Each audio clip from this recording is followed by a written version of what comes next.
श्री गुरु चरण कमलेभ्यो नमः। मातृपितृ चरण कमलेभ्यो नमः। मित्रों नमस्कार, मैं डॉक्टर नरोत्तम शर्मा आपके अपने YouTube channel doctor Narottam Sharma में आपका हार्दिक स्वागत करता हूं। मित्रों, आज कई दिन बाद हम आए हैं। होली की आप सभी को शुभकामनाएं।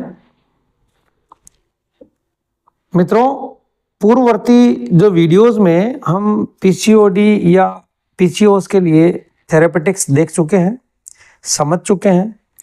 फिर भी व्यूअर्स द्वारा डिमांड आई कि मैं पीसीओडी एवं पीसीओएस के बारे में वैज्ञानिक दृष्टिकोण से विवेचन करूं। तो मित्रों, आपका आदेश शिरोधार्य करते हुए मैं मेरी समझ के अनुसार पीसीओएस या पीसीओडी को वैज्ञानिक तथ्यों के साथ समझाने की कोशिश करता हूं कि आखिर पीसीओडी होता क्यों है, आखिर ये तकलीफ होती क्यों है। हम इस पे बात पे चर्चा करेंगे। तो मित्रों, इससे पहले हम ले लेते हैं पीसीओडी या पीसीओएस। पीसीओएस तो ये क्या हो गया? पॉलीसिस्टिक ओवेरियन डिजीज या डिसऑर्डर। और पीसीओएस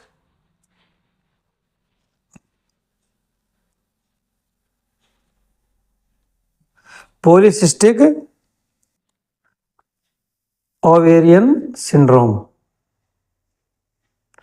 सिंड्रोम का मतलब क्या है? बहुत सारी एक साथ कुछ बीमारियों के लक्षण एक साथ हों और ये डिसऑर्डर या डिजीज। मित्रों, पीसीओडी व पीसीओएस के बीच चर्चा शुरू करने से पहले हम पीसीओएस या पीसीओडी के मुख्य अंतर समझ लेते हैं दोनों के। तो मित्रों, पीसीओडी व पीसीओएस में मुख्य अंतर यह है कि पीसीओडी एक संरचनात्मक यानी स्ट्रक्चरल प्रॉब्लम है।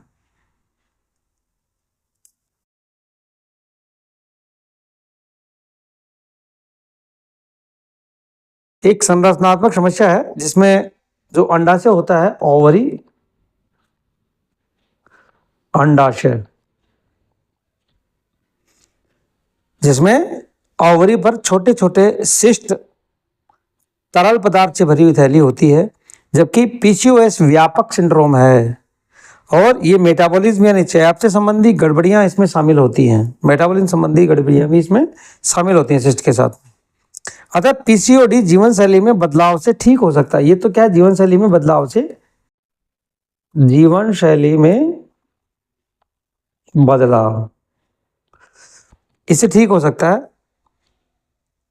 जबकि पीसीओएस की स्थितियां, गंभीर स्थितियां, ये स्थिति थोड़ी सी गंभीर होती है। तो इन दोनों को बेसिकली हम लगभग समान रूप से मान सकते हैं। तो दिस इज द यानी PCOD new pandemic among the female. महिलाओं के बीच में ये नया पेंडेमिक है, यानी पेंडेमिक पेंडेमिक पेंडेमिक पेंडेमिक का मतलब होता है पूरी दुनिया में।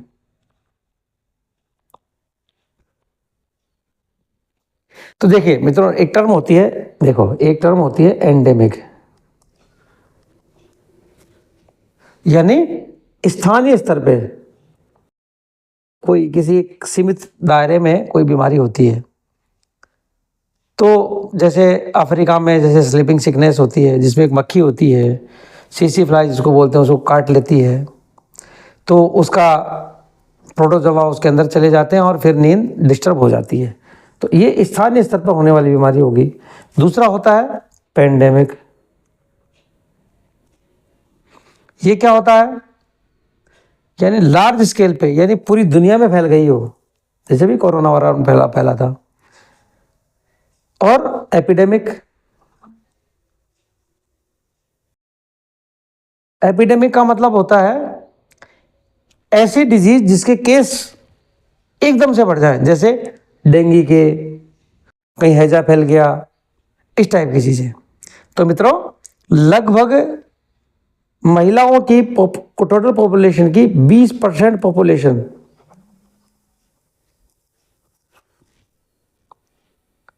सफरिंग फ्रॉम पीसीओडी और पीसीओएस। 20% पॉपुलेशन इससे ग्रसित होती है।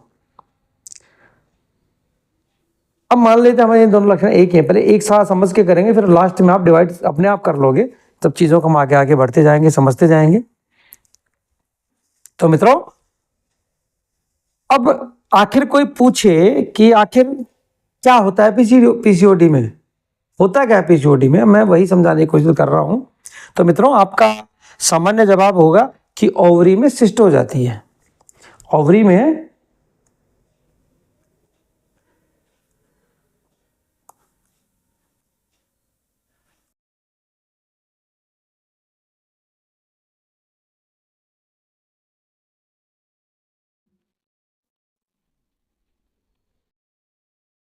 कि ये ओवरी है, ओवरी में सिस्ट हो जाती है। लेकिन मित्रों, यदि मैं कहूं कि इस प्रकार की गांठें नहीं होती, जैसा आप सोच रहे हैं, यदि मैं कहूं कि ये गांठें नहीं होती, तो फिर ये क्या होती हैं? या यूं कहूं कि there is no cyst in ovary, ovary में कोई सिस्ट नहीं होती। सिस्ट क्यों बोलते हैं फिर, ये हम सब बातें जब आगे करेंगे तो आपको समझ में आ जाएंगी ये चीजें। तो इसको पॉलीसिस्टिक डिजीज क्यों कहते हैं इसको पॉलीसिस्टिक डिजीज? तो इसे समझने के लिए हमें ओवरी की स्ट्रक्चर को समझना पड़ेगा। ओवरी करती क्या है, कौन कौन से हार्मोन रोल प्ले करते हैं इसमें, तो हम ये चीज समझेंगे। तो अब देख लीजिए, पहले अपन ये चीज समझ लेते हैं। ये मान लीजिए आपका ब्रेन है, ये क्या है? ब्रेन, ठीक है। और ब्रेन में ये हो गई, ये आपकी नीचे, ये मान लीजिए ये हाइपोथैलेमस हो गई।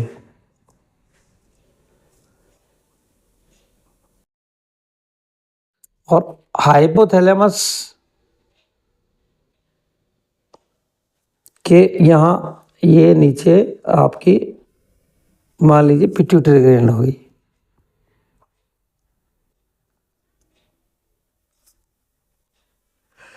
पिट्यूटरी ग्लैंड, ठीक है। और ये इस हाइपोथैलेमस से एक हार्मोन सीक्रेट होता है, गोनेडोट्रोपिन रिलीज हार्मोन, जीएनआरएच। इसको आप जीएनआरएच समझ लीजिए। ये इसको करता है स्टिमुलेट। तो इसके पिट्यूटरी के अग्र भाग से, अभी डिटेल करेंगे हम, दो तरह के हार्मोन सीक्रेट होते हैं। ये मान लीजिए आप, ये एफएसएच और ये एलएच। तो ये हार्मोन का यानी फॉलिकल स्टिमुलेटिंग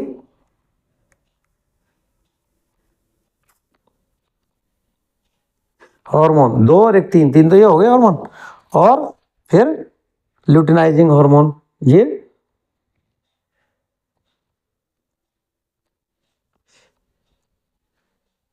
ल्यूटिनाइजिंग हार्मोन। अब ये दोनों हार्मोन जो है कहाँ डालते हैं? फिर ब्लड में, ये ब्लड में, और फिर ब्लड से कहाँ जाते हैं? दोनों ही ओवरी में।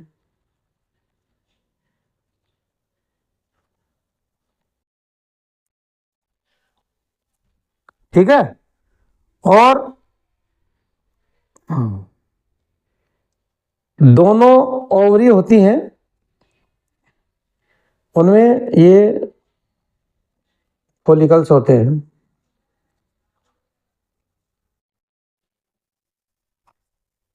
ठीक है। और ये जो पिट्यूटरी ग्लैंड होती है, इसके कार्य यदि हम देखें, देखो कौन कौन से कार्य हो गए, आप ध्यान दीजिए, मैं आपको डिटेल में और बताऊंगा। देखो, पहला क्या? टेम्परेचर रेगुलेट करता है।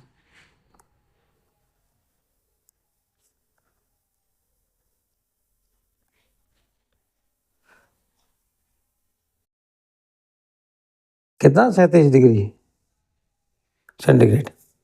और ये क्या है, इमोशंस का सेंटर है, सेंटर ऑफ इमोशंस, भावनाओं का सेंटर है ये। और ये क्या है,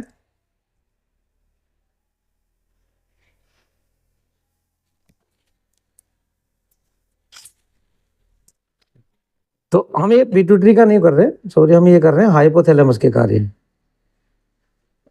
ये हाइपोथैलेमस के कार्यों की बात कर रहे हैं हम। तो ये टेम्परेचर रेगुलेट करता है, सेंटर ऑफ इमोशंस को रेगुलेट करता है, ठीक है। और तीसरा क्या है, ये कंट्रोलर ऑफ पिट्यूटरी ग्लैंड है। ये पिट्यूटरी ग्लैंड से ये निकल रहे हैं, तो कंट्रोलर ऑफ पिट्यूटरी ग्लैंड।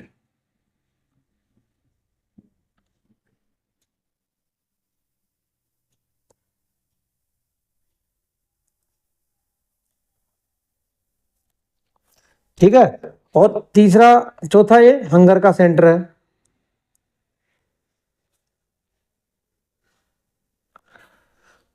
चौथा थ्रस्ट का सेंटर है, भूख प्यास का, समझ। और सेंटर ऑफ सेक्सुअल डिजायर। तो ये इसकी हाइपोथैलेमस के कार्य हो गए, वर्किंग हो गई है। अब देखना अब आगे कैसे इफेक्ट पड़ता है, कैसे पीसीओडी तक हम पहुंचते हैं।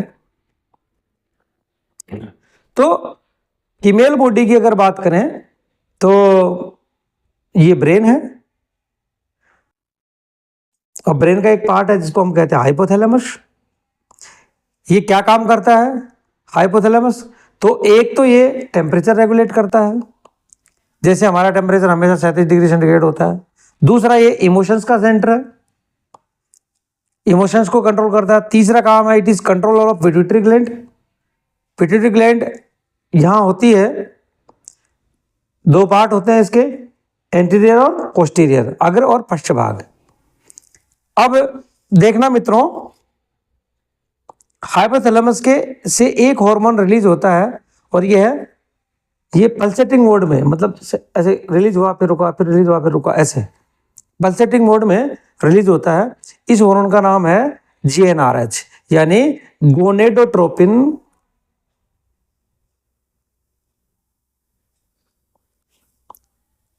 Release, gonadotropin release hormone. और एक और बात, हाइपोथैलेमस ही हंगर और थ्रस्ट का भी सेंटर है। अब हाइपोथैलेमस चूंकि एक इमोशन का सेंटर है, यानी इमोशंस में सब कुछ आ गया, इमोशंस में सब कुछ आ गया, जैसे स्ट्रेस है, जेलस फील करना है, ईर्ष्या करना है, गिल्ट फील करना है, गिल्ट फील हो गया है, कोई खुश है वो भी इसमें आ गया, सब हाइपोथैलेमस का काम है। और यही सेंटर ऑफ सेक्सुअल डिजायर भी है, सेंटर ऑफ सेक्सुअल डिजायर भी है ये, क्या, ये आपका हाइपोथैलेमस। और ये GnRH एक्ट करेगा पिट्यूटरी के अग्रभाग पर, पिट्यूटरी के अग्रभाग पर। इसमें कौन कौन सा, एक तो अग्रभाग होता है इंटीरियर, और दूसरा होता है पश्च भाग पोस्टीरियर, ठीक है। तो इस भाग से दो हार्मोन निकलते हैं, FSH और ल्यूटिनाइजिंग हार्मोन LH। तो अब ये दोनों हार्मोन FSH और LH अब ब्लड में है, और ब्लड से ही फ्लो होकर ये जाएंगे ओवरी में। फीमेल में दो ओवरी होती हैं, फीमेल में दो ओवरी होती हैं। ओवरी कितनी होती हैं, दो।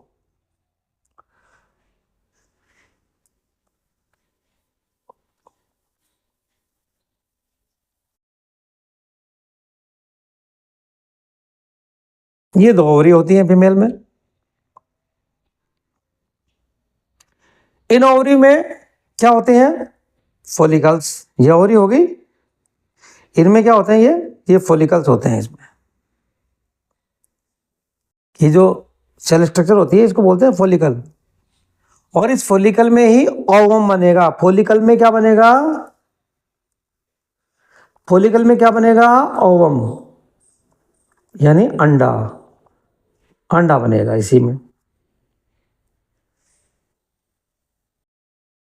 मित्रों एक बात ध्यान रखना, बच्ची जब पैदा होती है, लड़की जब पैदा होती है, जिस समय उसका जन्म होता है उस समय से ही उसमें थाउजेंड्स ऑफ फॉलिकल्स होते हैं। लेकिन होता क्या है कि जब तक उसकी 8, 9, 10 साल की एज नहीं होगी, तब तक कितनी 8, 9, 10 साल की एज नहीं होगी, तब तक ये जो फॉलिकल्स होते हैं वो एक लेवल तक डेवलप हो जाते हैं और रुके हुए रहते हैं।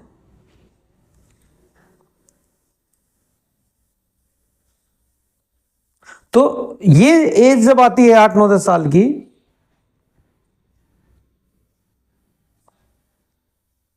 तो ये डेवलप होना शुरू होते हैं। तो ये एज कौन लाता है? एज कौन लाता है? Gonadotropin hormone, gonadotropin release hormone, ये लाता है ये व्यवस्था। तो कैसे लाता है हम आगे स्टेप बाय स्टेप देखते जाएंगे।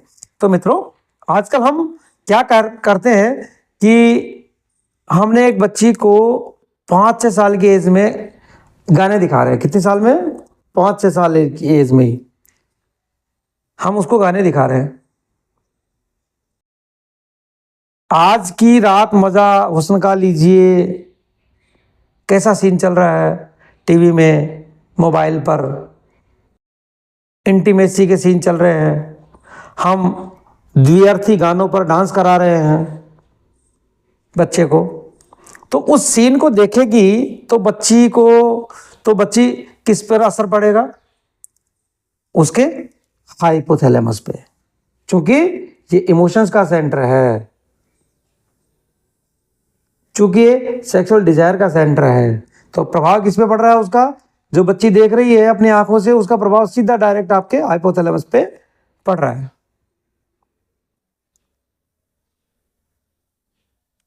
अब ये क्यों होगा उसका हाइपोथैलेमस पर असर? क्योंकि hypothalamus he centre of emotion है, इसलिए उसका हाइपोथैलेमस पर असर पड़ेगा।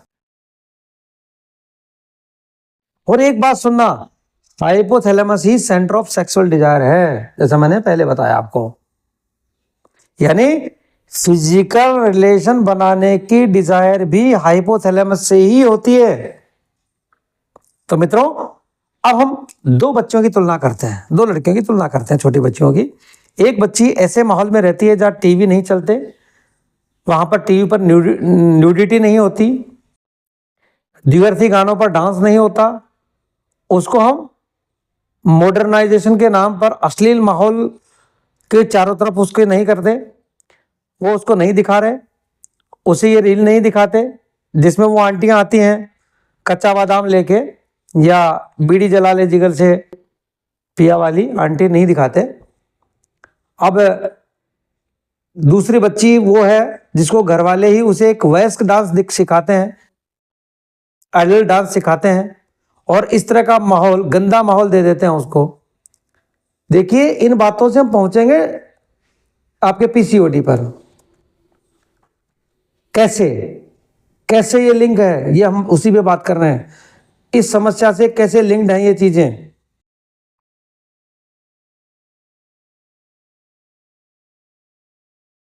इस तरह का गंदा माहौल देते हैं उस बच्ची को। तो अब आप ही बताइए मित्रों, क्योंकि आपको पता है इमोशंस का सेंटर है, तो आप ही बताइए कि दोनों बच्चियों में से कौन सी बच्ची में सबसे पहले फॉलिकल पहले स्टिमुलेट होंगे? स्पष्ट है, जो बच्ची ऐसी चीजें देख रही है, इसलिए चीजें देख रही हैं, उसमें ही फॉलिकल पहले डेवलप होंगे, ये फॉलिकल्स पहले डेवलप होंगे। तो मित्रों मेल और फीमेल राइट्स के मामले में, अधिकारों के मामले में एक जगह इक्वल हो सकते हैं, लेकिन मेडिकल साइंस के मामले में दोनों इक्वल नहीं है, नहीं है, नहीं है। सामाजिक रूप से उसके अधिकारों के रूप में हम ये बोल सकते हैं कि उनको सब इक्वल होते हैं, समान होते हैं, समान अधिकार हैं। लेकिन मेडिकल साइंस और शारीरिक संरचना और शारीरिक फिजियोलॉजी, मेडिकल साइंस के मामले में दोनों इक्वल नहीं है और नहीं हो सकती है। दोनों की बॉडी अलग अलग रेस्पॉन्ड करती है। समझिए कैसे। फॉर एग्जाम्पल, हो सकता है कि किसी लड़के को उनके घर वालों ने डंडे से पीटा, फिर भी वह हंस रहा है, लेकिन वैसा ही पनिशमेंट उसकी बहन को दे देते हैं तो उसे थोड़ा सा डांट देने पर वो रो देती है। क्यों? दोनों के इमोशंस अलग अलग हैं। क्यों? क्योंकि मेल फीमेल में बड़ा डिफरेंस किसका है? हॉर्मोन्स का। मेल हॉर्मोन्स अलग हैं, फीमेल हॉर्मोन्स अलग हैं। हाइपोथैलेमस की सेंसिटिविटी का और इमोशंस का। तो एक लड़की को यदि उसे नेचर के अकॉर्डिंग चलने दें तो उस बच्ची में गोनेडोट्रोपिन रिलीज हार्मोन की वजह से उसमें एफएसएच और एलएच एक्टिवेट होते हैं लगभग 10-11 साल की अवस्था में। किसमें? लगभग 10-11 साल की अवस्था में। अब जिस टाइम एफएसएच और एलएच एक्टिवेट होती हैं बच्ची में, तो उस समय पहली बार बच्ची में मेंस्ट्रुअल साइकिल स्टार्ट होती है। और यदि किसी बच्ची को माहौल सही न मिले तो उसमें जल्दी मेंसेज स्टार्ट हो जाते हैं। इसको प्रिकॉशियस प्यूबर्टी कहते हैं। क्या कहते हैं? समय से पहले।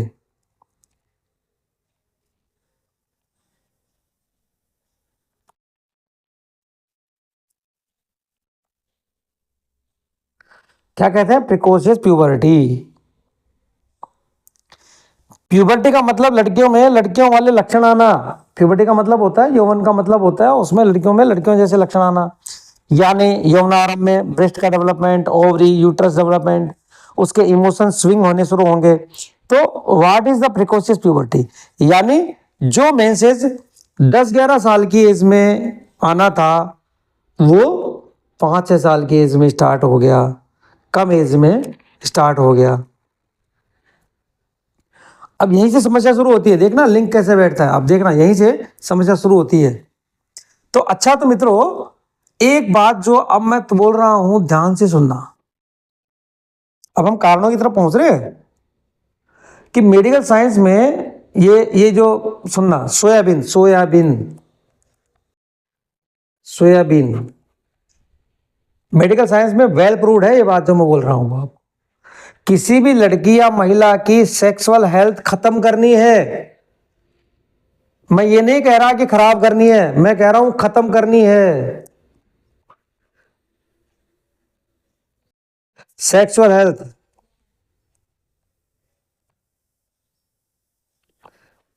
मैं कम की बात नहीं कर रहा, मैं खत्म की बात कर रहा हूं। किसी लड़की या महिला की सेक्सुअल हेल्थ खत्म करनी है तो मैं ये नहीं कह रहा कि खराब करनी है, खत्म करनी है। उसको सोया चाप खिलाओ। समझ रहे हैं आप? सोया चाप,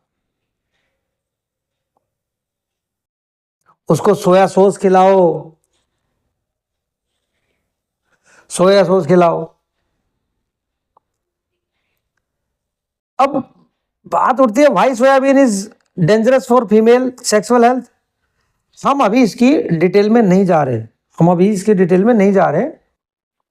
कभी फुर्सत से इस सोयाबीन वाले टॉपिक को लेंगे, ठीक है। लेकिन अभी आप इतना समझ लीजिए कि सोयाबीन के प्रोडक्ट जो है वो लड़की की सेक्सुअल हेल्थ को खत्म करते हैं।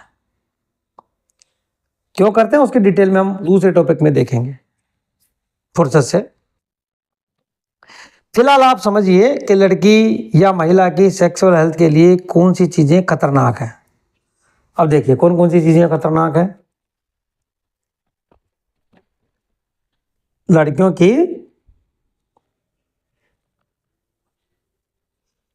या महिलाओं की सेक्सुअल हेल्थ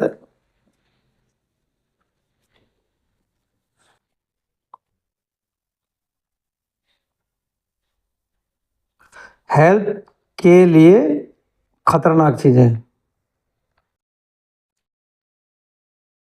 हम उसी कारणों पर बात कर रहे हैं ना, क्या आखिर होता है क्यों पीसीओडी, हम उसी पे बात कर रहे हैं। तो पहले सब चीजें लेते हुए हम फाइनल तक पहुंचेंगे तो आपको अच्छी तरह समझ में आ जाएगा। तो क्या क्या है, एक तो पहले नंबर पे सोयाबीन प्रोडक्ट, ठीक है। दूसरा क्या हो गया, फास्ट फूड। तीसरा क्या हो गया, प्रोसेस्ड फूड, डिब्बाबंद चीजें आती है ना जिसमें प्रिजर्वेटिव वगैरह डाले जाते हैं, प्रोसेस्ड फूड। और चौथा है इरोटिक्सिन, यानी कामुक दृश्य, श्रृंगारिक दृश्य, कामोत्तेजक दृश्य, किसी फिल्म, साहित्य या कला में यौन इच्छा, प्रेम या शारीरिक आकर्षण को जगाने वाले दृश्य। ऐसे दृश्य यौन प्रेम या वासना को व्यक्त करते हैं, इस प्रकार के दृश्य की बात कर रहा हूं। और पांचवा सबसे महत्वपूर्ण है माइक्रोप्लास्टिक। आजकल कागज के कपों में, कागज के गिलासों में चाय पी जाती है ना, किसी दुकान पे सर्व की जाती है, उसके अंदर एक माइक्रो फिल्म होती है, वहां से मिलता है। प्लास्टिक के जो फूड पैकेजिंग की मटेरियल है उनमें, तो माइक्रोप्लास्टिक। तो मित्रों, यदि हम इतना सब कुछ समझने के बाद आपसे कोई क्वेश्चन पूछे कि आजकल लड़कियों में पीरियड्स जल्दी क्यों आ रहे हैं, क्यों स्टार्ट हो रहे हैं, आपको आंसर मिल गया होगा, मैं समझता हूं। कारण आप समझ रहे हैं, ये कारण समझ गए आप, तो क्यों आ रहा है यह समझ गए होंगे आप, ठीक है। तो प्रोसेस्ड फूड या पैकेज्ड फूड,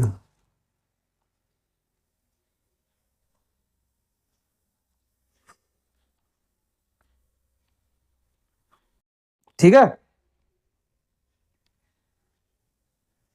तो प्रोसेस्ड फूड या पैकेज फूड सबसे अच्छा, सबसे ज्यादा किसको खिला रहे हैं हम, बच्चों को। किसको खिला रहे हैं हम, बच्चों को। बच्चों को हम प्रोसेस्ड फूड या डिब्बा पैक फूड ज्यादा खिला रहे हैं। हर चीज पैक्ड, टॉफियां हैं, गोलियां हैं, चॉकलेट हैं, पैक्ड नमकीन हैं, ये सब चीजें हम प्रोसेस्ड फूड खिला रहे हैं बच्चों को। इसमें एक और वेल प्रूव्ड चीज ऐड कर लो मित्रों, मैं अभी जो बोल रहा हूं वो हर चीज वेल प्रूव्ड बाय रिसर्च है। नेक्स्ट, माइक्रोप्लास्टिक, यानी ऐसा प्लास्टिक जो आप अपनी आंखों से नहीं देख रहे लेकिन अंदर जा रही है। जैसे ही माइक्रोप्लास्टिक जैसे ही बॉडी में जाएगी तो it is capable to mimic. तो क्या होता है microplastic, it is capable to mimic. Mimic का मतलब है हूबहू कॉपी करना, यानी ये फीमेल हॉर्मोन्स की तरह बिहेव करेगा, यानी ये फीमेल हॉर्मोन्स की कॉपी करता है। यानी किसकी तरह बिहेव करेगा, फीमेल हॉर्मोन्स की तरह। ये माइक्रोप्लास्टिक क्या करेगा, फीमेल हॉर्मोन्स की तरह बिहेव करेगा। तो वो फीमेल की बॉडी को ओवर एक्टिवेट करेगा, ओवर एक्टिव करेगा। और अगर ये माइक्रोप्लास्टिक मेल में जा रहे हैं तो मेल में भी क्या करते हैं, ये वही फीमेल हॉर्मोन्स की तरह व्यवहार करते हैं। तो इसलिए लड़के इंपोर्टेंट हो रहे हैं, नपुंसक हो रहे हैं। लड़कों में टेस्टोस्टेरोन लेवल हर जनरेशन के साथ 1% गिर रहा है। यानी आज की जनरेशन में 30 साल के जो लड़के हैं उनमें टेस्टोस्टेरोन का लेवल वो है जो आज से 20 साल पहले 60 साल के लोगों में था। यानी हम दूसरी तरह से कहें कि आज जो पोता है उसका टेस्टोस्टेरोन लेवल अपने दादा के बराबर हो गया, इतना कम हो जाता है ये सब चीज़ों से। माइक्रोप्लास्टिक जो है वहां भी जाके फीमेल हॉर्मोन्स प्रोड्यूस कर रहा है। और मेडिकल साइंस में भी अच्छे एक्सपर्ट से मिलोगे या सर्च करोगे आप, तो आप शॉक्ड होंगे कि 20 और 30 साल के लड़कों में टेस्टोस्टेरोन का लेवल वो है जो आज उसके दादाजी में है। तो why they are suffering in these things? Everything is related to microplastic. Everything is related to microplastic. मित्रों, पहले प्रिकॉशियस प्यूबर्टी लगभग 10,000 लड़कियों में से किसी एक लड़की को होता था। अभी हमने प्रिकॉशियस प्यूबर्टी की बात की थी, प्रिकॉशियस प्यूबर्टी की बात की थी हमने, इसकी समय से पहले मेंस्ट्रुअल पीरियड का शुरू हो जाना। तो इसकी बात की थी तो पहले लगभग 10,000 लड़कियों में से एक लड़की में होता था, यानी पीरियड्स 8-9 साल की उम्र में आया हो या 6-7-8 साल की उम्र में आया हो। लेकिन अब तो it is a common phenomena, एक सामान्य परिघटना हो गई। That is wrong. तो क्या ये पीसीओडी से रिलेटेड है, जिसको हम आगे देखेंगे? ये जो मैं बात कर रहा हूं तो पीसीओडी से रिलेटेड है, जिसको हम आगे देखेंगे, समझेंगे आगे कैसे रिलेटेड है। तो मित्रों, हमने अब तक देखा कि प्यूबर्टी कैसे हिट करती है। तो जब लड़की 8-10 साल की होती है तो उसके हाइपोथैलेमस में से एक हार्मोन रिलीज होता है जिसको गोनेडोट्रोपिन रिलीज हार्मोन कहते हैं, जो कि पिट्यूटरी के आगे वाले यानी एंटीरियर पार्ट पर हिट करता है। वहां से दो हार्मोन निकलते हैं, एफएसएच और एलएच, फॉलिकल स्टिमुलेटिंग हार्मोन व luteinizing hormone. Now what is the function of the FSH and LH? अब हम इस पर बात करते हैं, जो हमने बात की थी ना एफएसएच और एलएच। अब इसके फंक्शन पर हम बात करते हैं। इतनी बातें आपने इतनी सारी डिटेल समझी है, अब इसका कैसे यूज करें हम अपनी बातों में वो देखते हैं। तो मित्रों, अब हम इमेजिन करते हैं कि एक लड़की में एफएसएच रिलीज हो गया। क्या हो गया? एफएसएच रिलीज हो गया उसमें, ठीक है। और अब ये एफएसएच ब्लड के साथ जाएगा लड़की की ओवरी में। ब्लड के साथ क्या करेगा? लड़की के ओवरी में जाएगा, अंडाशय में जाएगा। अब ओवरी में जो स्ट्रक्चर है उसे क्या कहते हैं? फॉलिकल। ओवरी में क्या स्ट्रक्चर है उसे क्या कहते हैं? फॉलिकल।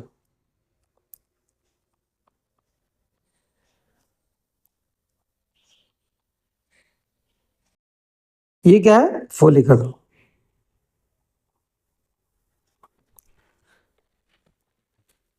तो अब हम तो ये एफएसएच ओवरी में जाएगा और ये करेगा क्या? यहां ये करेगा क्या?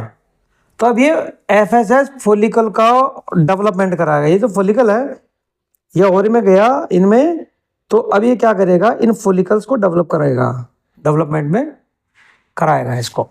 तो इस एफएसएच के कारण लड़की की ओवरी में थोड़ी सी साइज में बड़ी हो जाएगी, क्योंकि फॉलिकल बढ़ेंगे ना, और ये फॉलिकल मैच्योर होना स्टार्ट हो जाएंगे। किसकी वजह से? एफएसएच की वजह से।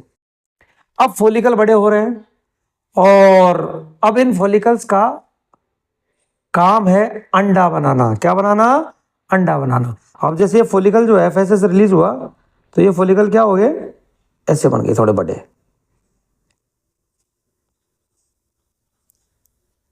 समझ गए आप मेरी बात? अब ये क्या है? एफएसएच की वजह से मैच्योर हो रहे हैं तो बड़े हो गए। तो बड़े होंगे तो थोड़ा ओवरी का साइज भी बढ़ेगा, और ये बड़े होने के बाद इसका काम क्या आगे? फिर ओवम बनाना। कैसे बनेगा वो हम देखेंगे आगे। तो मित्रों, इनमें से मान लीजिए कोई एक फॉलिकल डेवलप होगा, कोई एक फॉलिकल डेवलप हो गया इसमें से निकल के, तो कोई एक फॉलिकल डेवलप हो गया।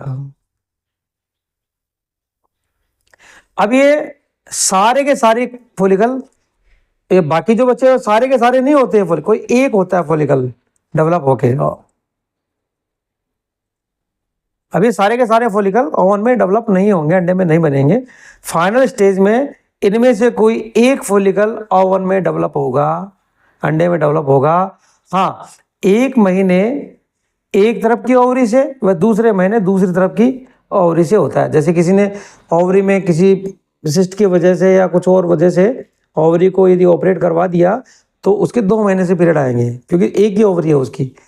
तो हमेशा एक महीने से एक बार फॉलिकल, दूसरे महीने से दूसरी बार ओवम निकलता है दूसरी ओवरी से। एक महीने एक तरफ की ओवरी से, दूसरे महीने दूसरी तरफ की ओवरी की साइड से होता है, और ये पूरा डेवलप होकर बाहर आ जाएगा। अब इसका काम है यहां से निकलकर फैलोपियन ट्यूब से होता हुआ यूट्रस में ये जाएगा फर्टिलाइज होकर। अब देखिए, देखो अपन एक बार समझ लेते हैं इसको।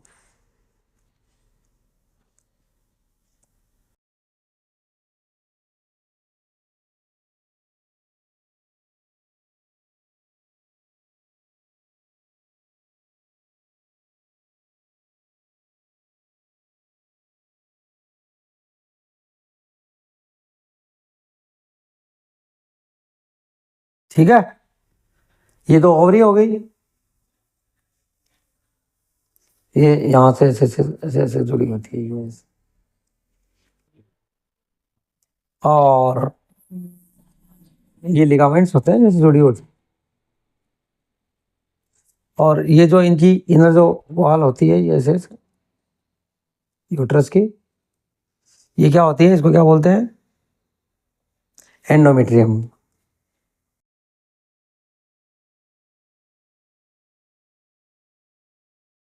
और ये सर्विक्स, ये यहाँ इसको वॉल बोलते हैं सर्विक्स।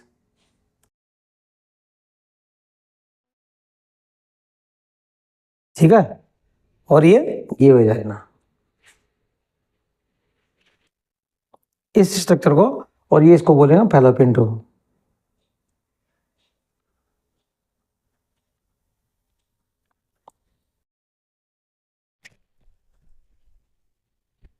तो ये जो फॉलिकल से जो ओवम बना, कोई एक ओवम बना, वो ओवम यहाँ से निकलेगा और फैलोपियन ट्यूब से होते हुए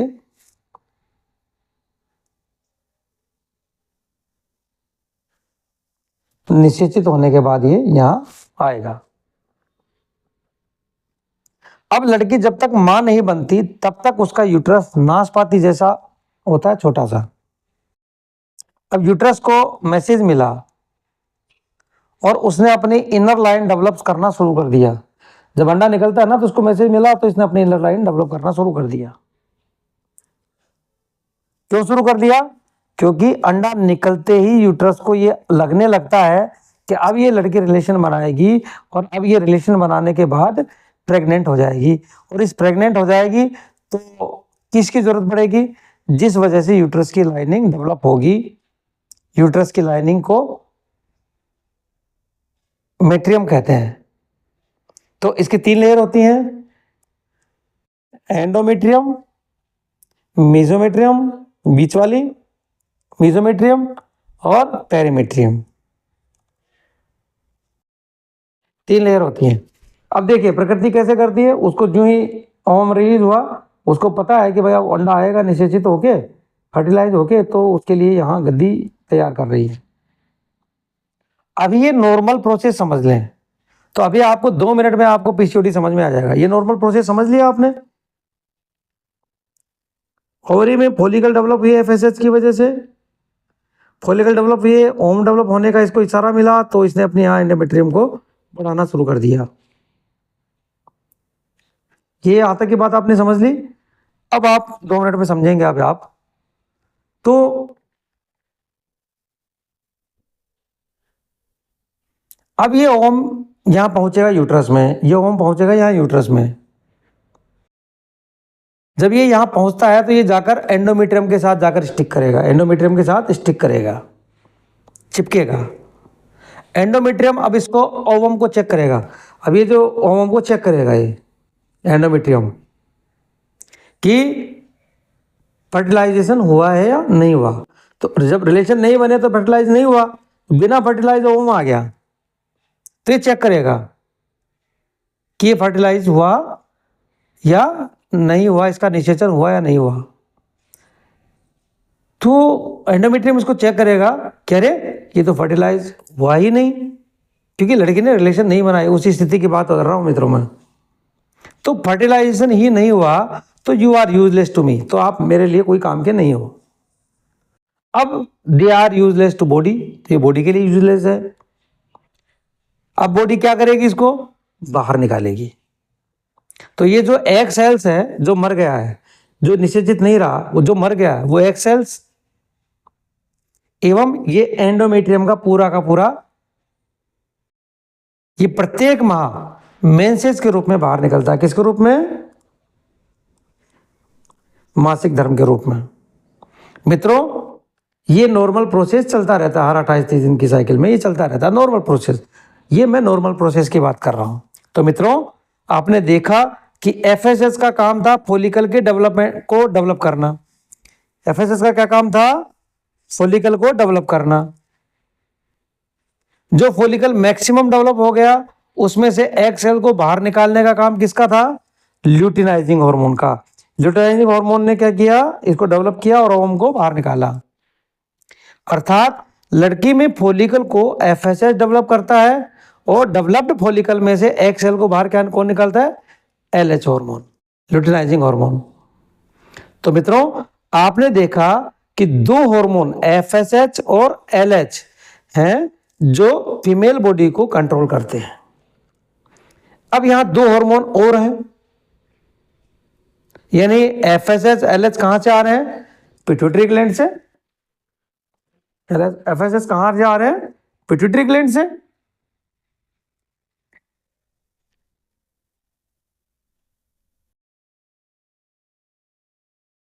और पिट्यूटरी किसकी वजह से काम कर रही है? जीएनआरएच की वजह से। ये जीएनआरएच कहां से आ रहा है? हाइपोथैलेमस से। तो क्या आप कह सकते हैं कि आप क्या देख रहे हो, कौन सी मूवी देख रहे हो बचपन में, उसका इफेक्ट सेक्सुअल हेल्थ पर पड़ेगा। अब ये ओवरी से दो प्रकार के हार्मोन और निकलते हैं। ओवरी से एक तो एफएसएच और ये तो हो ही गया, अब दो प्रकार के हार्मोन और निकलते हैं। कौन कौन से? एस्ट्रोजन और प्रोजेस्टेरोन। कितने हो गए? एक, दो, एक एलएच, एक एफएसएच। देखिए वो कहां से निकले? हाइपोथैलेमस से जीएनआरएच और फिर पिट्यूटरी के अगले भाग से एफएसएच और एलएच। और ओवरी से दो और कौन से निकलते हैं? एस्ट्रोजन और प्रोजेस्टेरोन। इन दोनों को क्या कहते हैं हम? Female hormone. एस्ट्रोजन और प्रोजेस्टेरोन क्या होते हैं? Female hormone. तो एस्ट्रोजन और प्रोजेस्टेरोन का काम सेक्सुअल डेवलपमेंट ऑफ फीमेल है। Progesterone is related to pregnancy. ये तो क्या है? रिलेटेड टू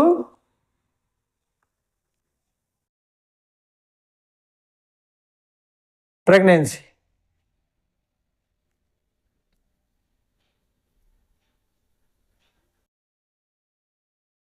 तो यूट्रस में ये अंदर की लेयर जो तैयार हो रही है वो कौन कर रहा है? प्रोजेस्टेरोन। ये अंदर की लेयर कौन तैयार कर रहा है? Progesterone. Oestrogen is related to development of breast. ये रिलेटेड टू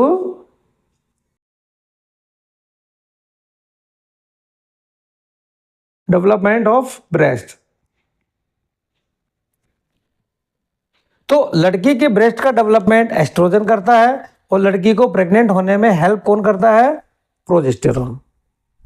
तो इसी कारण प्रेगनेंसी के कारण प्रोजेस्टेरोन हार्मोन के इंजेक्शन लगते हैं। कई बार क्या होता है कि ये होता है कि बच्चा नहीं टिकेगा, नहीं रुकेगा, तो प्रोजेस्टेरोन के हार्मोन के इंजेक्शन बाहर से अलग से और दिए जाते हैं या प्रोजेस्टेरोन की टेबलेट्स के रूप में उनको दिया जाता है। Because the progesterone is hormone which will keep the body inside the womb. वो भ्रूण को पकड़ के रखता है अंदर गर्भ में। ठीक है। इस प्रकार can I say there are 5 hormones which are controlling the female body. कौन कौन सा? 5 हार्मोन कौन कौन से हो गए? एस्ट्रोजन, प्रोजेस्टेरोन जो ओवरी से निकले और जो पिट्यूटरी से निकले एफएसएच, एलएच 4, और जो हाइपोथैलेमस से निकला जीएनआरएच।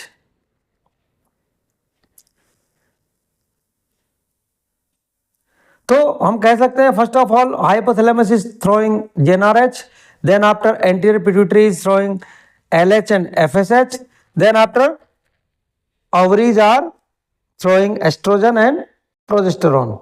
अब ये 5 चीजें पता लग गई हमें, ठीक है। अब देखते हैं व्हाट इज पीसीओडी और व्हाट इज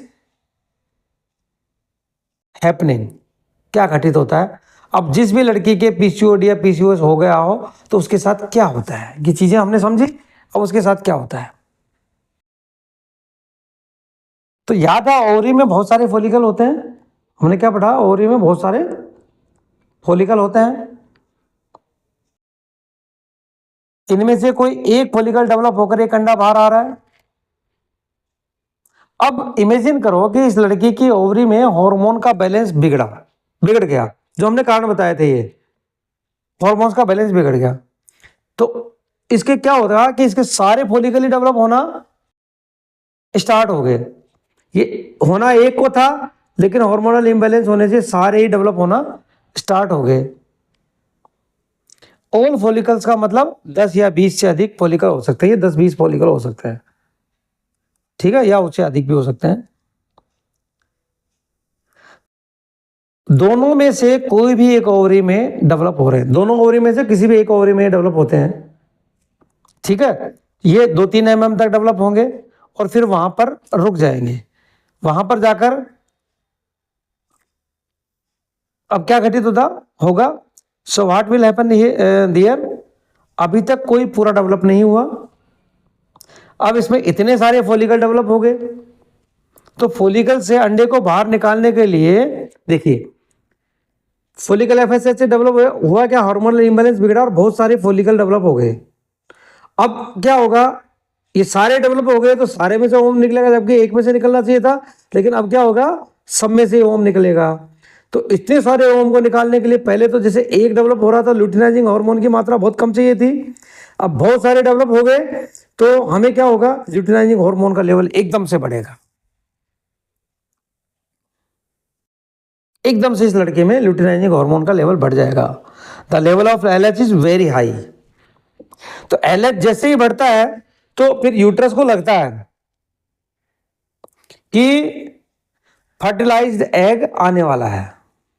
क्या लगता है, देखिए फर्टिलाइज हुआ नहीं, एलएच बहुत ज्यादा रिलीज हो गया हार्मोनल इम्बैलेंस की वजह से, बहुत सारे फॉलिकल डेवलप हो गए, तो इसके अंदर से होम निकालने के लिए एलएच ज्यादा मात्रा में सीक्रेट हुआ, तो क्या हुआ, यहाँ यूट्रस ने सोच लिया कि बहुत एग आने वाला है फर्टिलाइज होके, क्योंकि एलएच का लेवल बढ़ा हुआ, ये तो इंडिकेटर है इनका, तभी तो पता लगता है इनको। तो क्या हुआ, यूट्रस ने अपनी लाइनिंग बढ़ानी शुरू कर दी, ये लाइनिंग अपनी बढ़ानी शुरू कर दी। तो इस लड़के में यूट्रस के अंदर की लेयर ज्यादा मोटी थिक हो गई, ज्यादा बड़ी हो गई, ज्यादा हो गई, और इस लड़की में अंदर की लेयर बाकी लेयर से काफी बड़ी हो गई, मोटी हो गई। अब लेकिन मोटी तो हो गई, लेकिन ब्लड तो लिमिटेड है, इतनी मोटी लेयर के लिए नहीं है। तो मित्रों इस लड़की में एग आया, एग तो आया, अभी तक नहीं आया, नहीं आया ना एग तो अभी तक, उसको तो क्या ल्यूटिनाइजिंग हार्मोन से इंडिकेशन मिला है कि बिस्तर बड़ा तैयार कर लो, मतलब ये जो एंडोमेट्रियम की जो लेयर है वो ज्यादा थिक हो गई, और इस लड़की में इनर लेयर एंडोमेट्रियम दूसरों से ज्यादा बन गया, मतलब जो सामान्य कंडीशन होते हैं उससे ज्यादा बन गया। तो अब इमेजिन करो कि ब्लड फ्लो यहां तक यूट्रस वाला जो है वो नजदीक की सेल, जैसे मान लो ये इतनी बड़ी हो गई, तो ये जो इस वाल के नजदीक है यूट्रस के, यहां तक ये मान लीजिए आया, यहां तक ये नहीं आया, तो नजदीक वाली सेल्स को ब्लड मिलेगा, तो इन बाकी सेल्स को ब्लड नहीं मिलेगा, तो धीरे धीरे सेल्स मरेंगी एक एक करके जिनको ब्लड नहीं मिल रहा। अगर ये लड़की हेल्दी होती है, स्वस्थ होती है, तो पीरियड वही 28-30 दिन में आते, वो निकल गई लाइनिंग, फिर दोबारा हार्मोन्स आएंगे, फिर लाइनिंग बनेगी, फिर से एक एग बनेगा और रिलीज होगा, फिर वो जाएगा और फिर वो मरा हुआ एग और एंडोमेट्रियम बाहर निकलेगी। अब इस केस में तो एग आया ही नहीं, एग आया ही नहीं, लेकिन इसमें खूब सारी लाइनिंग बन गई। तो पहला लक्षण आएगा कि इस लड़की के जो पीरियड्स होंगे वो 28 दिन से अधिक होंगे। किससे होंगे, 28 दिन से अधिक। 28 दिन से अधिक होंगे। साथ ही ये इरेगुलर होंगे, अनियमित होंगे। ध्यान रखना, इस लड़की में अभी तक एग नहीं आया है, लेकिन एंडोमेट्रियम बन गई। ल्यूटिनाइजिंग हार्मोन के सिग्नल से बन गई, ये तो एग नहीं आया अभी तक। और अब इस एंडोमेट्रियम की पूरी को ब्लड सप्लाई नहीं मिल रही, तो इस अंदर की तरफ वाली सेल्स मर जाएंगी। तो ये सेल्स क्या होगी, मर जाएंगी। दीवार के सारे वाली तो रह जाएंगी, ये मर जाएंगी। तो लड़की को लगेगा कि पीरियड्स आ गए, ये तो मर के बाहर निकलेंगे ना, तो उसको लगेगा पीरियड्स आ गए। हम सारी सेल्स बॉडी से बाहर आएंगी तो लड़की को लगेगा पीरियड्स आ गए। और ये आएगा लगभग 40 दिन या उससे ज़्यादा दिन पर। कब आएगा, 40 दिन या उससे भी ज़्यादा दिनों पर ये पीरियड्स आएगा। उसको लगेगा पीरियड्स आ गए, जबकि वस्तुतः अंडा नहीं आया था। बिना अंडे के खाली जो डेड एंडोमेट्रियम है वही निकल रही है। ठीक है। और अगर ये लड़की स्वस्थ होती तो नॉर्मल कंडीशन में विद इन 3 डेज ब्लड के साथ एंडोमेट्रियम और एग का मैक्सिमम पोर्शन निकल जाता। चौथे दिन, 5वें दिन लड़की पीरियड से फ्री हो जाएगी। लेकिन इस स्थिति में रोज थोड़ी थोड़ी सेल्स मर रही हैं। तो 40 से 45 दिन में से पीरियड आएगा और इसका पीरियड 8-10 दिन तक स्पॉटिंग के रूप में आएगा, धब्बों के रूप में आता रहेगा। यानी थोड़ा थोड़ा आएगा, इसमें बिना एक के ही अटक अटक के पीरियड्स आ रहे हैं। हाँ, तो अब एक कहाँ अटके पड़े हैं, हम इसके एक कहाँ अटके पड़े हैं, इन दी फोलिकल्स। अभी वो फोलिकल्स के अंदर ही हैं। अभी तो इनको डेवलप करने के लिए एलएच आया था। ठीक है, तो एलएच के सिग्नल से यहाँ बड़ी हो गई है, लेकिन एग नहीं आया अभी। तो ये एग कहाँ अटका पड़ा है,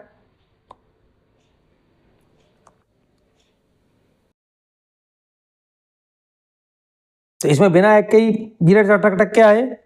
एंडोमेट्रियम निकली है, डेड एंडोमेट्रियम। तो ये फॉलिकल में अटके पड़े हैं अभी बहुत सारे, क्योंकि बहुत सारे डेवलप हो गए हैं, उनमें पूरा कोई भी डेवलप नहीं हुआ। बहुत सारे डेवलप हो गए, पूरा कोई भी डेवलप नहीं हुआ। तो इस लड़की की ओवरी को जब सोनोलॉजिस्ट जब स्टडी करेगा, सोनोग्राफी करेगा उसकी, तो उसमें सिम्टम्स देखेगा कि इसकी ओवरी में जैसे पर्ल होते हैं ना, पर्ल मोती होते हैं, ऐसे ओवरी में खूब सारे, बहुत सारे फॉलिकल्स उसको दिखेंगे। मित्रों, जब आज से 50-60 साल पहले डॉक्टर्स ने फर्स्ट टाइम जब ओवरी में फॉलिकल देखे थे, तो इनको सिस्ट लाइक फॉलिकल नाम दिया था। क्या दिया था, cyst like follicle. There is no cyst, मतलब यहां कोई सिस्ट नहीं है, लेकिन सिस्ट की तरह से दिखने वाले। समझ गया मेरी बात। लेकिन इनको बोला था cyst like follicle are available. इसका कारण, इसका नाम पड़ गया पॉलीसिस्टिक ओवेरियन सिंड्रोम या polycystic ovarian disease, PCOD, polycystic ovarian disease. मैंने शुरू में कहा था यदि मैं बोलूं कि सिस्ट नहीं होती, कोई गांठ नहीं होती, तब समझे आप बात, कि शुरुआत में सोनोलॉजिस्ट ने इसको नाम दिया सिस्ट लाइक फॉलिकल्स। ये फॉलिकल्स हैं वो सिस्ट की तरह से हैं, क्योंकि बड़े हो गए थे ना, इसलिए उस वजह से इनको पॉलीसिस्टिक ओवरी डिजीज बोला जाता है। मित्रों, अभी तक तो हमें ये जवाब मिला है कि पीसीओडी में मेंस्ट्रुअल साइकिल 40 दिन पर क्यों आ रहा है। आपको पता, अंडा आया नहीं, क्योंकि पूरी तरह डेवलप नहीं हुए, खाली एंडोमेट्रियम निकली है। और पीसीओडी वाली लड़की के पीरियड्स लंबे 7-8 दिन क्यों चल रहे हैं, हमें ये पता लग गया।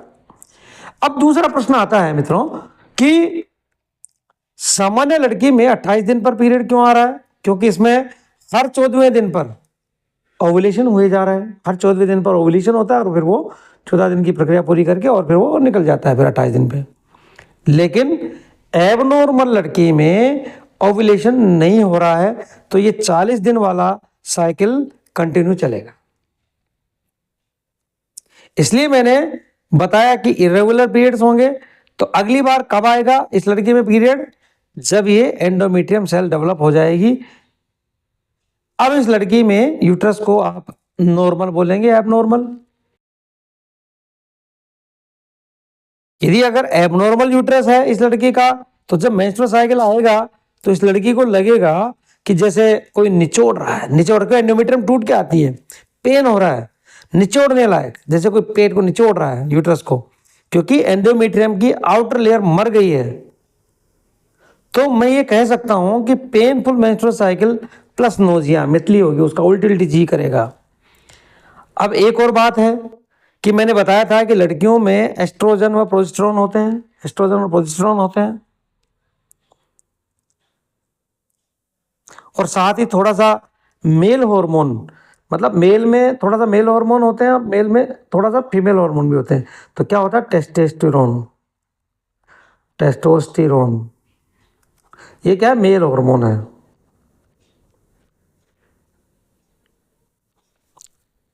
तो थोड़ा सा मेल हार्मोन भी होता है, कहाँ होता है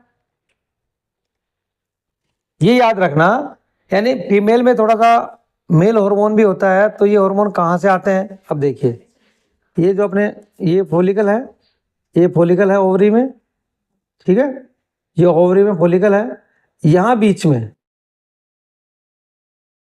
यहाँ बीच में थीका सेल होती है। क्या होती है, थीका सेल्स, ध्यान रखना आप। तो इससे क्या निकलता है, इन सेल से सेंटर में होती है ओवरी में, यहाँ फॉलिकल्स के बीच में, इससे क्या निकलता है, टेस्टोस्टेरोन।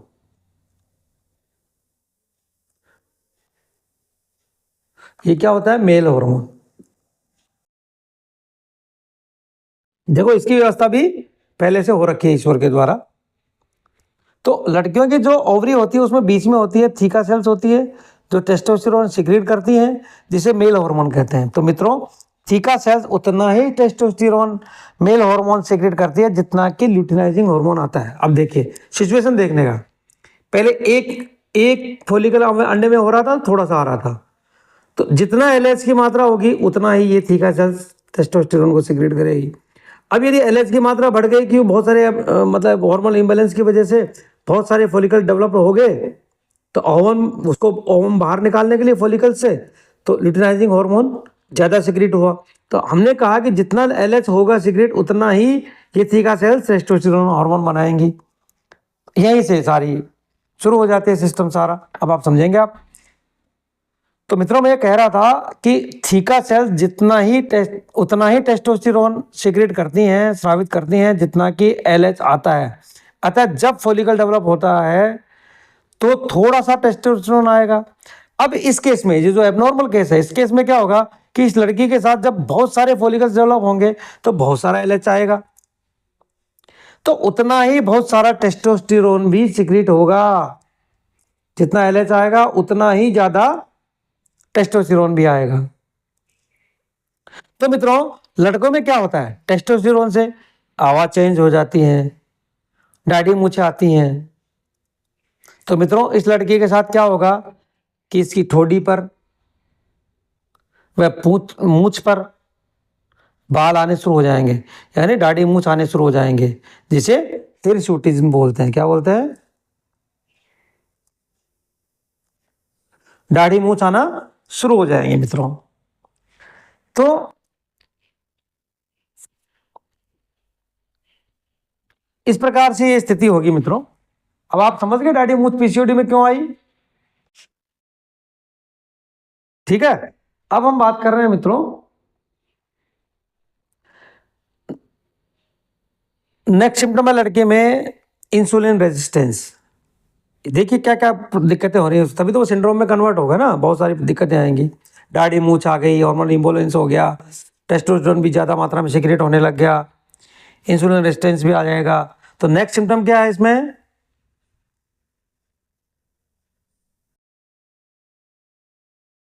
नेक्स्ट सिम्टम लड़की में इंसुलिन रेजिस्टेंस हो जाएगा।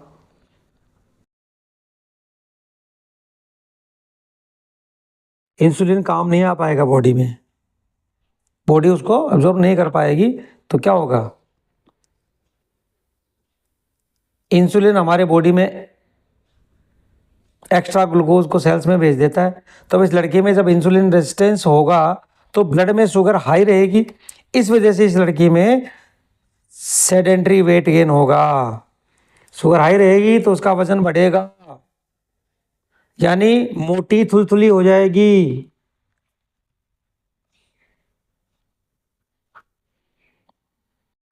तो मित्रों, पीसीओडी के 4 प्राइमरी सिम्टम्स हैं। क्या क्या? पहला, इरेगुलर मेंस्ट्रुअल साइकिल। दूसरा,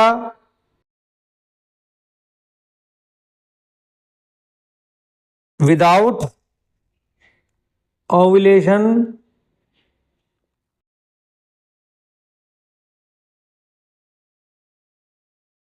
मेंस्ट्रुअल साइकिल। तीसरा, दाढ़ी मूंछ आने लगेंगे और बॉडी पर भी हेयर आने लगेंगे पुरुषों की तरह से।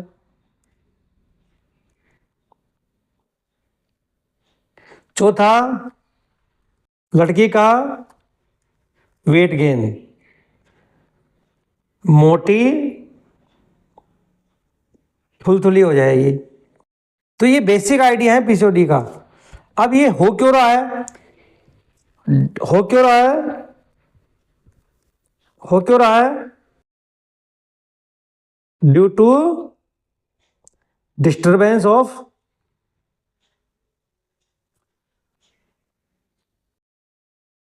हार्मोन। तो अब हार्मोन का डिस्टरबेंस कौन कर रहा है? तो याद रखना, maximum cases are result of lifestyle. देखिए, हमने कहा था हार्मोन इम्बैलेंस हुए, डिस्टर्ब हुए, तभी तो हुआ ये।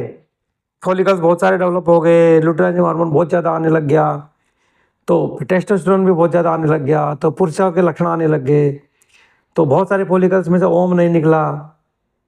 फिर बाद में बिना ओम के ही एंडोमेट्रियम बाहर निकली है थिक होके।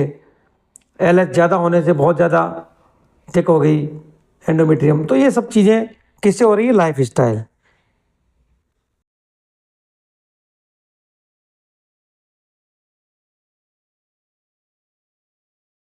लाइफ स्टाइल कैसी? जैसे मान लीजिए वेट गेन हुआ, नो फिजिकल एक्टिविटी, कोई फिजिकल एक्टिविटी नहीं कर रही, वेट गेन हो गया। दूसरा क्या आ गया? स्ट्रेस। तीसरा आ गया other disease can do this. और चौथा, genetics can do this. Genetics भी। तो मित्रों, जिस लड़की में ओव्यूलेशन टाइम पर नहीं हो रहा, जिस लड़की में एंडोमेट्रियम में गड़बड़ है, तो आप सोचिए कि आगे चलकर उसे कंसीव करने में, गर्भ धारण करने में दिक्कत आएगी। और पांचवा देखिए हम लाइफ स्टाइल का, तो क्या है? पीसीओडी वाली लड़की में इनफर्टिलिटी आएगी, बच्चा होने में दिक्कत होगी उसको। ठीक है, बच्चा होने में दिक्कत, यानी कंसीव करने में दिक्कत। चौथा है हॉर्मोन्स के, ये छठा है हॉर्मोन्स के डिस्टरबेंस के कारण एक तकलीफ और होगी, मेंटल हेल्थ इश्यू आएंगे।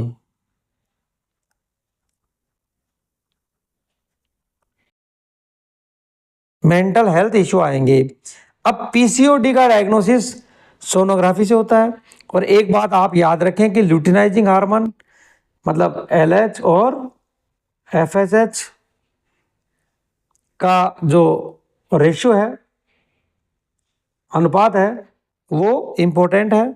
यदि किसी लड़की के एलएच और एफएसएच का रेशियो में एलएच एकदम से इंक्रीज आ रहा है, एलएच जो है बहुत ज़्यादा इंक्रीज हो रहा है, तो पीसीओडी हो सकता है। बहुत ज़्यादा ये एलएच इंक्रीज हो रहा है तो पीसीओडी होने के चांसेस हैं। तो मित्रों, जो एग सेल है वो ओवम है।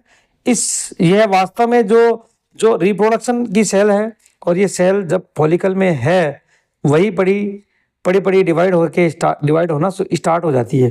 देखिए अब क्या है, फोलिकल है, फोलिकल में से ये फोलिकल है ओवरी में, ठीक है, और अब ये बहुत सारे डेवलप हो गए। अब क्या हो गया कि ये जो फोलिकल है ये डेवलप हो रहे हैं, ओवम बनने के लिए एलएच का लेवल बढ़ गया, तो ये वही ओवरी के अंदर ही बड़े बड़े डेवलप होने लगते हैं।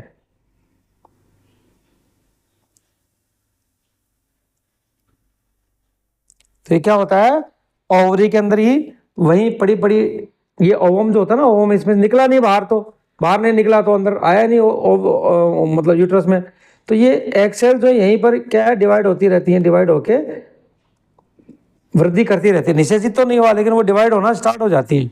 तो ये याद रखना कि ये जो ओवेरियन सिस्ट है वो सेल्स में डिवाइड हो जाती है। ये जो सिस्ट लाइक स्ट्रक्चर थी ये क्या सेल्स में डिवाइड होने लगती है, क्योंकि वहां फोलिकल में ओवम सेल डिवाइड हो रही है, ध्यान रहे, जैसे हेयर, टीथ, नेल, इस टाइप की जो सेल्स थी वो डेवलप हो रही हैं। तो कई बार ऐसा भी होता है कि जब पेशेंट की सोनोग्राफी करते हैं तो उसकी ओवरी में बाल, नाखून, दांत ये सब दिखाई देते हैं। कहां से आए वो, क्योंकि वह सिस्ट डेवलप होती है।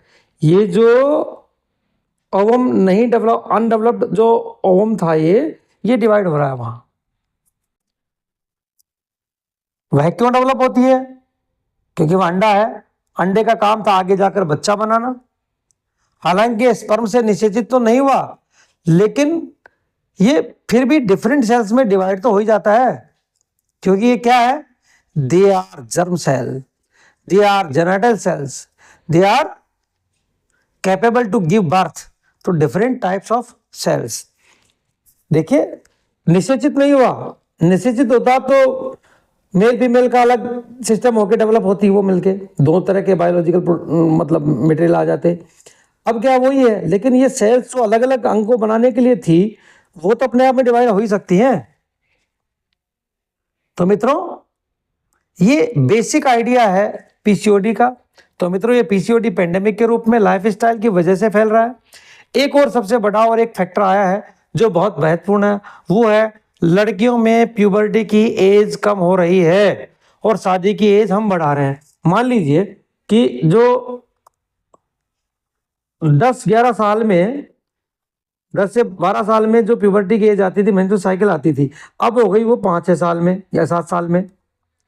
और शादी की एज जो 18, 20, 22, 21 तक होती थी अब वो पहुंच गई है 30, 35।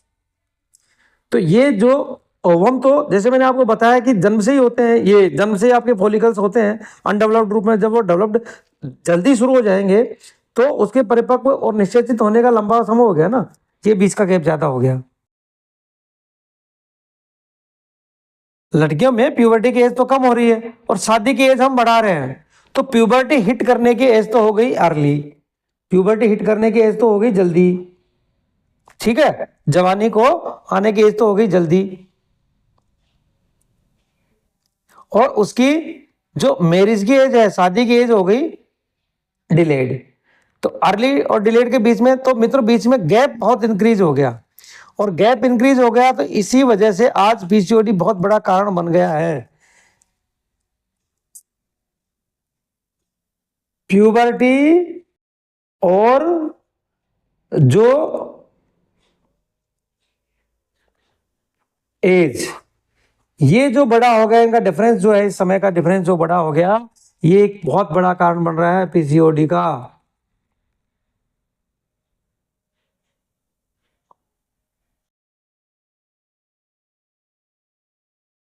और इनफर्टिलिटी का, इनफर्टिलिटी का कारण भी ये हो गया है। माइक्रोप्लास्टिक, पेस्टिसाइड्स, स्ट्रेस, सोया products, specially sauce, fast food, processed food बहुत बड़ा कारण हो सकता है पीसीओडी का। एक तो ये एज भी हो गया और ये कारण भी हो गया। तो मैंने आपको जो कारण बताए थे पीसीओडी के, उनमें आप ये कारण भी आप कर सकते हैं कि अर्ली प्यूबर्टी और डिलेड मैरिज, ये भी एक कारण हो सकता है।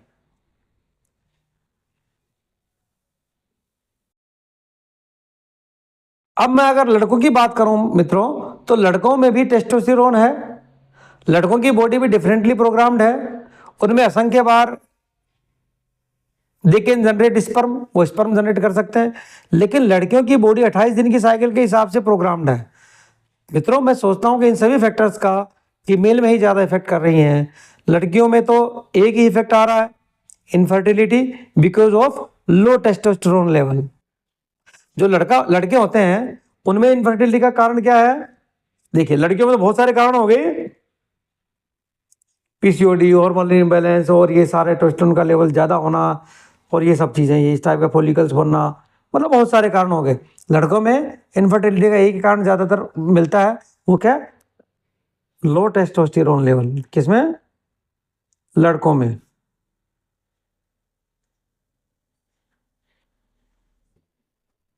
ठीक है, तो ये वर्ल्ड वाइड प्रूव हो गया है कि लड़कों में क्रमिक रूप से टेस्टोस्टेरोन का लेवल कम हो रहा है, जो कि मुख्य माइक्रोप्लास्टिक की वजह से है। तो मित्रों, एक चीज और ध्यान रखना कि पीसीओडी के केस में जो एंडोमेट्रियम है वो फैलोपियन ट्यूब तक चली जाती है। ये जो पीसीओडी के केस में जो बड़ी हुई एंडोमेट्रियम है, ये क्या होती है? फैलोपियन ट्यूब तक चली जाती है। तब जब स्पर्म आएगा तो इस रुकावट, तो जब स्पर्म आएगा तो इसमें रुकावट पैदा होगी ना, क्योंकि इसमें से अंडा और उसका मिलन नहीं हो पाएगा यहाँ।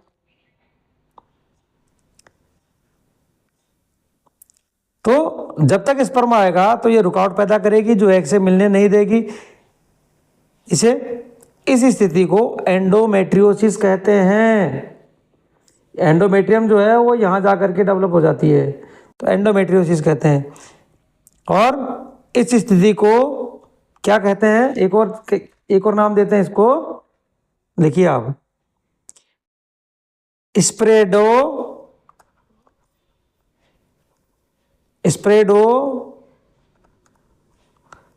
फैंटोमेट्रियम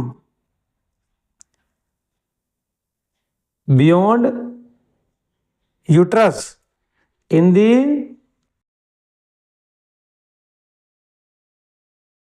फैलोपियन ट्यूब। मतलब ये एंडोमेट्रियम है वो फैलोपियन ट्यूब तक स्प्रेड हो जाती है। तो स्प्रेडो फोंटोमेट्रियम बियॉन्ड यूट्रस इन दी फैलोपियन ट्यूब। तो ये एंडोमेट्रियोसिस भी एक कारण है। मतलब ये एंडोमेट्रियम, ये मान लीजिए ये यहाँ चलेगी, तो स्पर्म आएगा तो यहाँ इस अंडे से मिलने नहीं देगा, तो इसको एंडोमेट्रियोसिस बोलते हैं। तो मित्रों, यदि इसके पीसीओडी का बेस्ट ट्रीटमेंट जो हो सकता है, तो वो क्या हो सकता है? Change of life.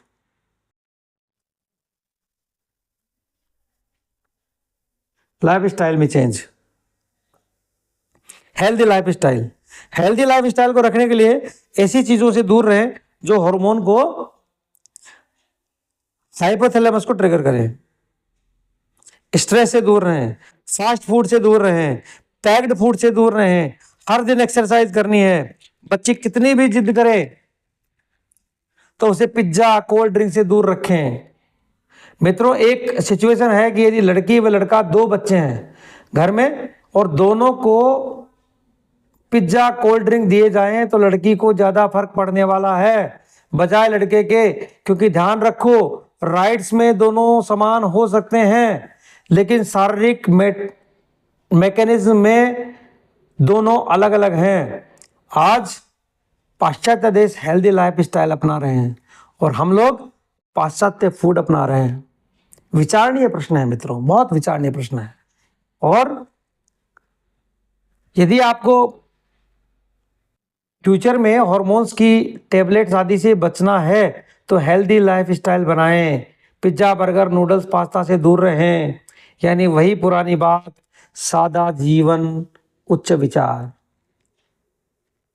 मित्रों, ये तो मैंने संक्षिप्त में पीसीओडी को समझा दिया है। लेकिन पीसीओडी, पीसीओएस बहुत बड़ा टॉपिक है। तो मित्रों, वास्तव में यदि कोई सेक्सुअली एक्टिव है और उसके पीरियड्स मिस हो रहे हैं तो उसे डॉक्टर से मिलना चाहिए। इससे वीडियो लंबा हो चुका है, अभी कुछ बात हमें और करनी है, तो शेष बात हम इस वीडियो के दूसरे पार्ट में करेंगे। ठीक है, धन्यवाद। जय हिंद, वंदे मातरम, जय भारत, नमस्कार।